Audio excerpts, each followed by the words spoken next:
Assalamualaikum warahmatullahi wabarakatuh. Perkenalkan nama saya Putu Fitriamayanti dengan NIM 2365075. Di sini saya akan menjelaskan terkait dengan tugas yang diberikan pada mata kuliah Cybercrime dan Cyber Law, yaitu mencari dan menjelaskan contoh kasus yang terjadi pada jenis kejahatan cyber. Yang pertama yaitu jenis kejahatan pelanggaran privasi atau kebocoran data pribadi.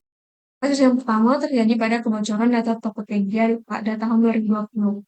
Pada Maret 2020, sistem Tokopedia diretas, sehingga data pengguna berhasil diakses oleh peretas. Informasi awal mengenai kebocoran ini muncul pada 2 Mei 2020, ketika akun keamanan cyber Under the Bridge mengungkap adanya penjualan data sekitar 15 juta akun, yang kemudian diketahui jumlahnya mencapai 90 juta akun pengguna dan dijual di dark web. Data yang bocor ini meliputi nama pengguna, alamat email, nomor telepon, serta kata sandi yang telah dienkripsi.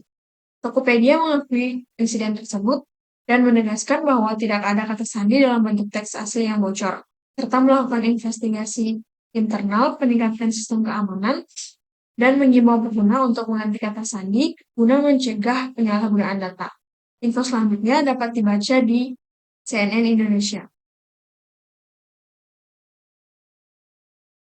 Masih dengan jenis pelanggaran privasi, yang kedua yaitu kebocoran data 4,7 juta pegawai negeri. Pada tahun 2024, Lembaga Riset Keamanan Cyber mengungkap dugaan kebocoran data sekitar 4,7 juta aparatur sipil negara dari sistem satu data ASN yang dikelola Badan Kepegawaian Negara atau BKN, di mana data pribadi seperti nama, NIP, tempat atau tanggal lahir, alamat, nomor identitas, nomor telepon, dan email diduga berhasil diambil oleh peretas dengan nama samaran Topi X dan kemudian dijual di forum hacker Breach Forums senilai sekitar 10.000 US dollar atau kurang lebih 160 juta rupiah. Contoh sampel data ASN dari berbagai instansi bahkan dibagikan untuk membuktikan klaim tersebut, sehingga memicu kekhawatiran luas terkait kelemahan sistem keamanan data pemerintah. Meskipun sampai kini belum ada konfirmasi resmi dari BKN atau lembaga terkait. Info selengkapnya dapat dibaca di Event Cloud Computing ID. Contoh kasus selanjutnya pada pelanggaran privasi, yaitu kebocoran data wajib pajak. Pada September 2024, beredar klaim di forum peretas bahwa sekitar 6 juta data wajib pajak Indonesia termasuk nomor pokok wajib pajak, NPWP, NIK, alamat, nomor telepon, dan email telah bocor dan diperjualbelikan secara daring. Dengan sampel data yang disebut mencakup milik Presiden Joko Widodo, putra-putranya, serta sejumlah pejabat dan public figure. Klaim ini awalnya disampaikan oleh petugas damkar keamanan cyber melalui unggahan di X dan memicu perhatian luas. Pihak Direktorat Jenderal Pajak kemudian menyatakan bahwa sedang menyelidiki dugaan kebocoran tersebut. Sementara juga menegaskan komitmen untuk menjaga keamanan data dan berkoordinasi dengan instansi terkait dalam proses klarifikasi dan penanganan insiden. Info selengkapnya dapat dibaca di nationalkompas.com. Jenis kejahatan cyber yang kedua yaitu cyberbullying atau pelecehan di dunia maya. Yang pertama, contoh kasus pada cyberbullying terhadap public figure di Instagram, yaitu Rahmawati Kiki Putri Chandra menjadi salah satu contoh public figure di Indonesia yang kerap mengalami cyberbullying dari netizen di media sosial, terutama di Instagram dan YouTube. Semenjak viralnya video tutorial makeup uniknya, banyak pengguna internet memberikan komentar negatif berupa ejekan dan body shaming terhadap penampilan fisiknya yang berbeda dari standar umum influencer, serta melontarkan kalimat hinaan di berbagai unggahan.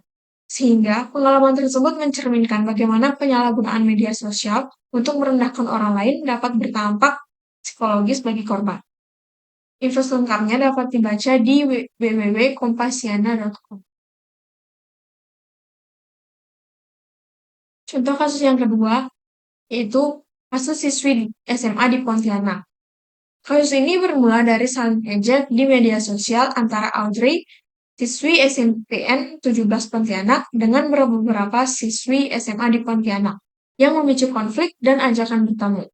Kemudian pada 29 Maret 2019, Audrey dan salah satu siswa berinisial NNA bertemu di tepi sungai Kapuas dan terlibat adu mulut yang berlanjut ke perkelahian fisik, lalu berlanjut di Taman Akcaya dengan siswa lain.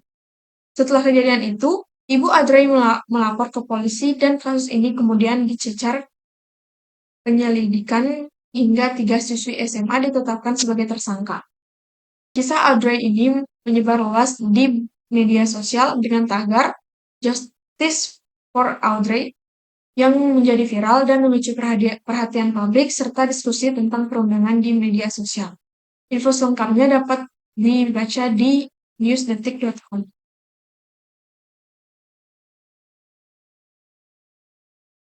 Contoh kasus selanjutnya pada cyberbullying yaitu kasus Telegram Luluk Nuril. Kasus ini bermula ketika Luluk Sofiatul Janah atau biasa disebut Luluk Nuril, seorang selebgram asal Probolinggo, mengunggah video di media sosial yang menampilkan dan menegur siswi SMK yang sedang menjalani praktik kerja lapangan atau PKR di sebuah toko. Dalam video tersebut, Luluk melontarkan ucapan bernada merendahkan yang kemudian viral dan memicu komentar warganet. Akibat penyebaran video itu, korban mengalami tekanan psikologis, kehilangan rasa percaya diri, dan merasa malu hingga sempat ingin berhenti PKL. KPAI kemudian turun tangan dan menyatakan tindakan tersebut sebagai bentuk cyberbullying karena melibatkan kekerasan verbal yang disebarluaskan melalui media sosial dan berdampak serius pada kondisi mental anak. Info selengkapnya dapat dibaca di newsdetik.com. Jenis kejahatan cyber yang ketiga yaitu penyebaran informasi palsu atau disinformation. Contoh kasus yang pertama yaitu kasus hoax penganiayaan Ratna Sarumpait tahun 2018. Kasus ini dimulai ketika Ratna Sarumpait menjalani operasi plastik pada September 2018 dan wajahnya bengkak akibat prosedur tersebut.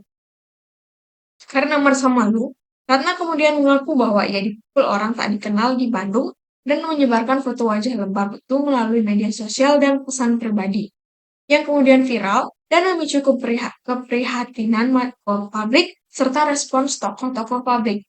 Setelah beberapa hari, Ratna akhirnya mengaku bahwa cerita penganiayaan itu bohong dan bahwa lebam di wajahnya adalah akibat operasi plastik. Ia kemudian ditangkap dan ditetapkan sebagai tersangka, lalu diadili atas penyebaran berita bohong serta pada 11 Juli 2019 divonis 2 tahun penjara setelah dinyatakan bersalah menyebar hoaks yang menimbulkan keonaran di masyarakat. Info selengkapnya dapat dibaca di geokompas.com.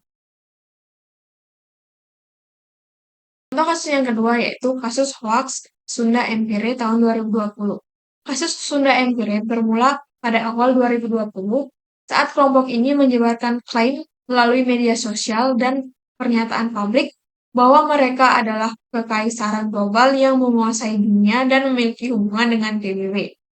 Klaim tanpa dasar fakta tersebut menimbulkan kebingungan dan keresahan di masyarakat, sehingga polisi menetapkan 3 petingginya sebagai tersangka penyebaran berita bohong. Pada Oktober 2020, pengadilan memutuskan klaim Sunda Empire sebagai hoaks dan menjatuhkan vonis 2 tahun penjara kepada ketiga petingginya karena menimbulkan keonaran. Info selengkapnya dapat dibaca di www.cnindonesia.com.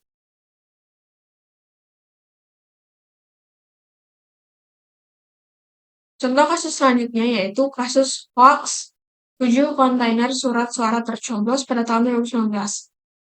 Kasus hoax 7 kontainer surat suara tercoblos muncul pada 2 Januari 2019 melalui rekaman suara dan unggahan di media sosial yang mengklaim ada jutaan surat suara pemilu 2019 dari Cina yang sudah dicoblos untuk pasangan calon tertentu dan tersimpan di Pelabuhan Tanjung Priok.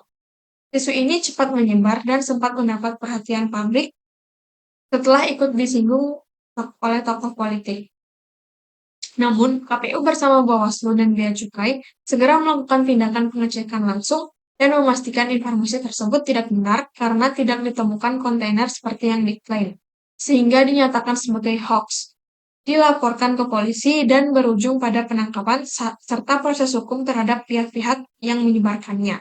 Info selengkapnya dapat dibaca di nasional.kompas.com. Demikian penjelasan dari saya. Atas kesalahan dan kekurangannya mohon dimaafkan. Saya ucapkan terima kasih. Wassalamualaikum warahmatullahi wabarakatuh.